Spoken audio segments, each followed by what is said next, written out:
Deuxièmement, j'aimerais quand même dire à Emmanuel Macron une chose très importante.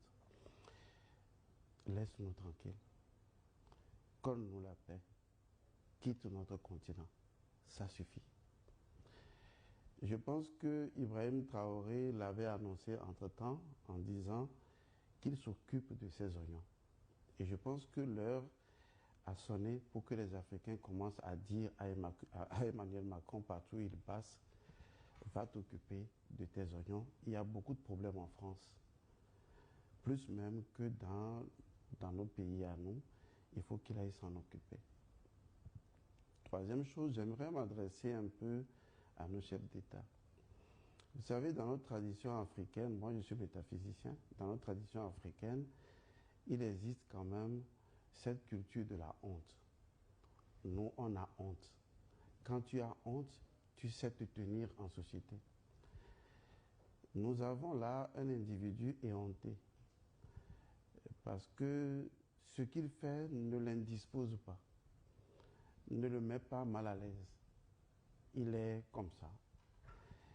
Et quand je vois nos chefs d'État qui jouent également à cette comédie internationale pour un individu de cette envergure, comme si on était encore justement au temps colonial, je pense qu'à un moment donné, on va se dire que la honte finira par avoir honte de la honte elle-même. Je pense qu'à un moment donné, il faut savoir sagesse garder et faire les choses en tant qu'homme de sagesse.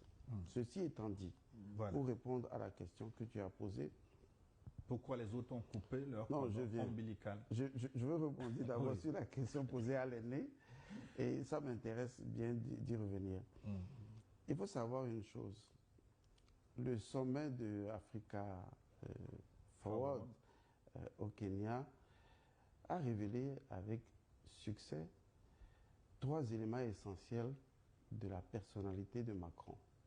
Si on peut parler de réussite, c'est en cela que cela a réussi à ouvrir une fois de plus les yeux aux Africains.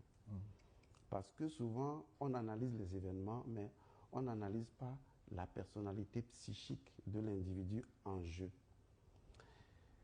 Si, ce que je dis, je le dis avec preuve, je vais le prouver. Premièrement, j'ai remarqué que Macron souffre de ce qu'on appelle dans le domaine médical un TSPT, c'est-à-dire un trouble de stress post-traumatique. Vous n'êtes pas médecin. Je vais vous le dire tout de suite. Il souffre de ça parce que c'est lui-même qui le dit. Il prend la parole devant 3 journalistes